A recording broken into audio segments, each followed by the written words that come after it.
Shalom Chavrim, I'm Stephen Ben-Nun. You're watching Israeli News Live. It is getting very nasty over inside of Syria, and the tensions between the United States and Russia are getting to a point of crossing the red line. Something, Foreign Minister Sergei Lavrov, Russian Foreign Minister that is, Sergei Lavrov, stated today, according to Russian media, that there is a red line that Russia will not permit the U.S. to cross without being engaged directly with Russia. That is definitely not good news. You're looking here at one website, topwar.ru, as well as ria.ru, both of these websites speaking about the latest actions that have just taken place inside of Syria. This happened on Tuesday. News of this breaking late last night. This morning I'm catching this information now. And what it is the United States coalition, they struck once again Syrian militia, this time the Iranian militia, which has brought some very serious accusations by Iran against the U.S., stating that they will respond to such aggression against their country there. That's actually in another article I'll share with you in just a moment here, but let me share with you some of the footage of this actually happening here. You'll see this is their forces. They're kind of scattered. I think they've already been struck once now. They're fixing to get hit 2 more times. Yep, 2 more times right there. 2 more vehicles taken out. Tanks. They had a tank in there. According to the Iranian militia that was operating inside this area there, they claimed that they were working on trying to stop the ISIS members from destroying the bridges that were going between Iraq and that of Syria. They're trying to stop that. Now, I've seen other evidence that the U.S. has wanted to be able to prevent Syria from having a connection to Baghdad. So it may not necessarily be the ISIS is trying to destroy the bridges unless the U.S. is using ISIS to destroy the bridges for them, because that is one article that we had stumbled across already that spoke about that exactly. Now, the U.S. actually put this response out as their reasoning for taking out the Iranian militia that is there. And this is stated here, coalition statement on the actions near Atant, Syria, Southwest Asia. The coalition destroyed additional pro-Syrian regime forces that advanced inside the well-established deconflict zone in southern Syria June the 6th. Despite previous warnings, pro-regime forces entered the agreed-upon deconflict zone with a tank, artillery, anti-aircraft weapons, and armed technical vehicles, and more than 60 soldiers, posing a threat to coalition and partner forces based at the Atant garrison. The coalition issued several warnings via the deconflict line prior to destroying the 2 artillery pieces and an anti-aircraft weapon and damaging a tank. Now, they go on to state in here as well that the U.S. has been operating in this area now for months. And that's kind of interesting because we've been reporting it here on Israeli News Live for a couple of months ourselves already that the U.S. has actually entered into southern Syria.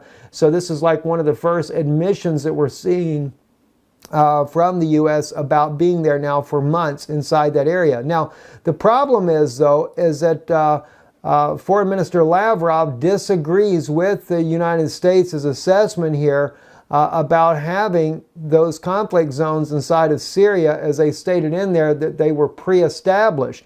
Lavrov, deep conflict zones in Syria announced without Damascus consent illegitimate. And this is something that I found interesting in here. He says Russia considers the U.S.-led coalition airstrike against pro-Damascus fighters in Syria an act of aggression and rejects the justification for the attack issued by the Pentagon. Russian Foreign Minister Sergei Lavrov stated that the Tuesday airstrike near the town of Atant in eastern Syria was an aggressive act that violated the sovereignty and territorial integrity of the Syrian Arab Republic, and deliberately or not targeted the forces which are most effective in fighting terrorists on the ground, the minister said on Wednesday. The Pentagon justified the attack by saying that the pro-government forces advanced inside the well-established deconflict zone in southern Syria. He said the U.S. claimed that it attacked the pro-Damascus convoy because it posed a threat to partners based in Natanz. The Pentagon stated that an area within 55 kilometers from the town was designated a deconflict zone where forces not allied with the U.S. are apparently not allowed to enter. Lavrov rejected the reasoning, saying that he is not familiar with the term. And he states this is on RT News, that is, "I don't know anything about such zones. This must be some territory which the coalition unilaterally declared deconflict zones and where it probably believes to have a sole right to take action. We cannot recognize such zones," he says. Lavrov said Russia, Turkey, and Iran have signed a deal which has been endorsed by the UN Security Council to establish a so-called de-escalation zones in several parts of Syria. Damascus agreed to this approach, and exact borders and mechanisms for observing a truce inside those zones are currently being negotiated. So according to what Lavrov is saying, this is even with the United Nations Security Council. They've already talked about the deconflict zones, and they've already discussed or are in the process of negotiating where those zones are going to be. But in this case here, the U.S. and the coalition that they are working with is just setting up their own deconflict zones there and deciding what should be done even without the United Nations backing up doing so. It goes on to state there, this approach was agreed to by Syria. We consider illegitimate any unilateral declaration of deconflict zones not endorsed by Damascus. We hope the coalition would adhere to the agreement it has reached with us, which states that the deconflict zones must be agreed to in detail by all stakeholders, he said. Now, you know, this is really interesting when you begin to look at this here. I mean, that's very much pretty brass for the United States to be making the assertion to go in and just set up whatever zone they want to. Now, again, I have to tell you, friends, I'm an American, love my country dearly, and my whole family, nothing but military family to begin with, served in the armed forces, and you know, but I think we're stepping across a line here that we shouldn't be getting involved in either. I realize Iran is a threat to Israel, but at the same time, Iran is there supporting Syria, trying to not take out ISIS that the U.S. helped create. And, you know, regardless of what we think about Iran, they're invited, just like Russia is, to try to deal with the ISIS problem inside of the country, even Hezbollah. And I don't care for Hezbollah either, because I know from living in Israel, Hezbollah, there's always lobbing rockets over the border there, fighting back and forth between Israel and Hezbollah too. So there are issues there. But now, this to me is being done intentionally. I cannot help but to stress this. The U.S., the British forces, Norwegians, they have entered into the southern side of Syria intentionally. And I believe that what their intention is to take down Damascus, oust Bashar al-Assad, so that Russia, Iran, neither the Hezbollah, none of the groups that are helping Syria will have any say-so in anything inside the country. All you have to do is take out the leader of the country, and then Russia has nothing to stand on any longer. Forget the United Nations at that point there. Now it's for whoever takes control of the country. So I do believe that the U.S. is making moves, and of course the Iranians are crossing into an area, even though it's been declared without UN consent. They're crossing into an area and the U.S. is targeting them. That's going to cause Iran to step in and launch a counterattack. There is no doubt about what Iran is going to do. They're going to launch a counterattack, and they have already threatened to do exactly that. Let me see here. I thought I actually had this up already where they have actually, yes, here it is right here. This article right here in the Russian language, this is where on topwar.ru, the allies to Syria, this is Hezbollah and Iran, have threatened that they will retaliate against the United States for not just one, but the second strike on their forces inside of Syria. And so the words are getting heated up. Russia, let me tell you, this article right here, on ria.ru. I need to share with you the English language on this one here. The top war was showing how that Iran and Hezbollah both are threatening the United States. That, there again, you got to remember, General Wesley Clark, what did he say? 7 nations they're going to take down in 5 years. They're going to finish off with Iran. But don't forget, Lebanon was one of those countries. Hezbollah is from Lebanon. And Israel would love nothing more than to get rid of Hezbollah on their southern border. Well, guess what? You target the United States, Hezbollah, and Iran, they've just given, that's all the justification they need. Right there. And they're going to strike both countries and they're going to try to take both countries down. But I don't think it's going to go down very lightly either. And it's not going to leave Israel in a good position either, because even though Hezbollah is fighting inside of Syria right now, Hezbollah is going to turn those rockets they've got down there in southern Lebanon on the Israeli cities there, and they're going to begin to target them. And believe me, Iran has certainly sent some rockets over there to help beef up what they've got. So it's not going to be looking too good there. Let's take a look at what this article says here in English. It says here the RIA Novosti, the operative headquarters of the Syrian allies, which includes the forces of the Lebanese and Hezbollah and Iran, declared their readiness to strike at the positions of the U.S. military if necessary. On Tuesday, an international coalition led by the United States attacked the Syrian pro-government forces at Tanf, the south of the country, killing 2 military men. Washington explains its actions by the fact that soldiers were and equipment represented a threat to the coalition partner forces. We already know that. Let's move on down a little further into this article here, though. So what I want you to hear is what Sergei Lavrov had to say. But anyway, it said the Iranians said the blood of the Syrian sons, the Syrian Arab army, and its allies is not cheap. That pretty much sounds like a threat to me. The headquarters called the coalition's actions cowardly aggression and evidence of U.S. hypocrisy in the fight against terrorism. U.S. struck in Syria on those who fought against terrorists, Lavrov said. And the lack of reciprocal military action, supporters of Damascus explained self-control, but stressed that they would act if the U.S. crossed the red lines. That's Sergei Lavrov said that.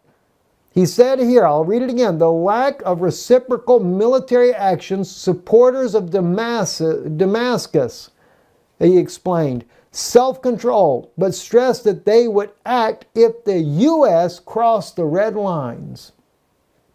Now I wonder what Russia considers to be a red line inside of Syria. He goes on to say, the head of the department, Sergei Lavrov, noted that the object of the attack were detachments that tried to prevent terrorists from blowing up bridges between Syria and Iraq. So supposedly this is what they're down there for. And like I stated already, and we shared that already on here, I believe here on Israeli News Live, that the U.S. was talking about cutting that highway going to Damascus. I did that the other day because I noticed that the point where they're at is strategic. And you got to keep in mind, what is the U.S. really there for to begin with? What is the British there for? They're there for that secret information. And notice, Al-Tanf is right there. Let me bring that map up for you. I got to show that to you guys. All right. And thank you so many of y'all sending me about these, about maps and stuff. I haven't had a chance really to get into them. I had one person that sent an email to my wife about maps and how to color them and stuff. So I'm hoping before too long to have that up for you guys where you can see that and share that information with you there. Let's take a look here at Syria, though. I want to explain something. You know, and I actually had somebody email me this as well, but I was well aware of this already. I've actually spoke about it before. Like, what did the U.S. do when they went to Iraq? They didn't go to all the oil wells first. They went to the museums. And to do what? To get a hold of all the ancient documentation there. Same thing going on inside of Syria right here, okay? So now as we're looking at Syria, right here, this highway here going to Damascus, this is the highway, or this is the area where the U.S. forces are at right now.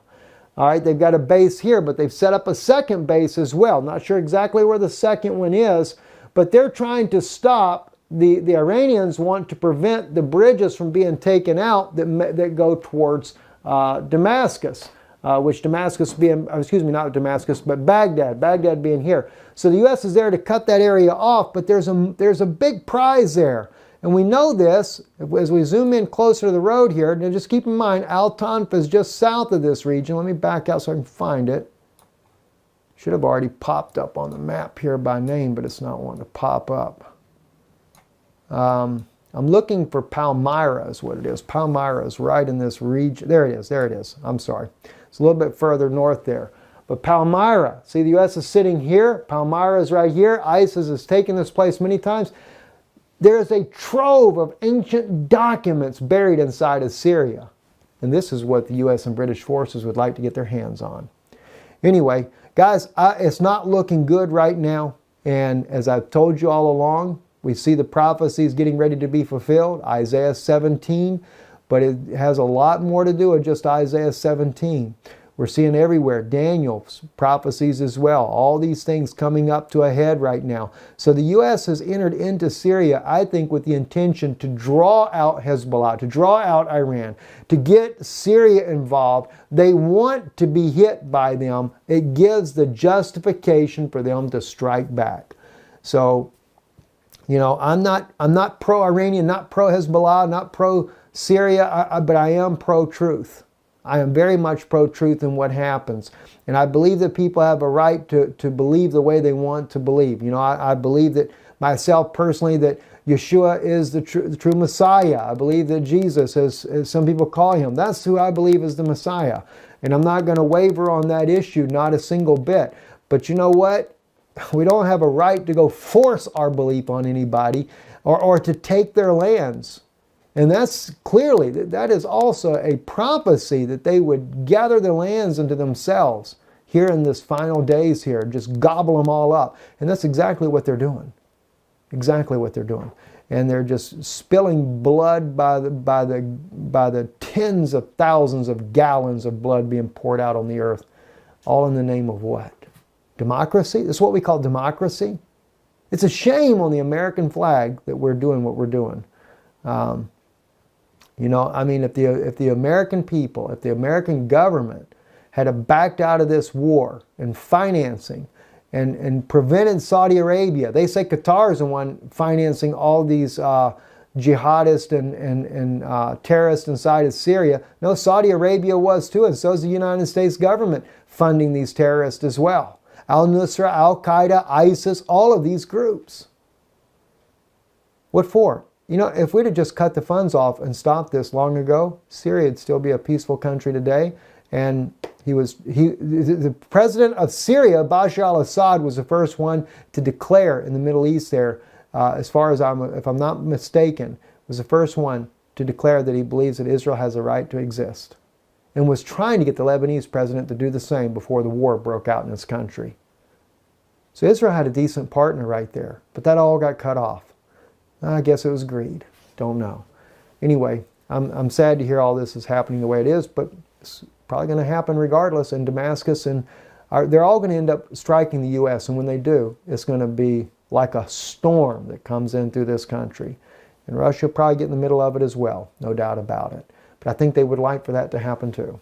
I'm Stephen Ben-Nun. You're watching Israeli News Live. Check out our website, israelinewslive.org. You can read more and catch more information that we share there. Shalom.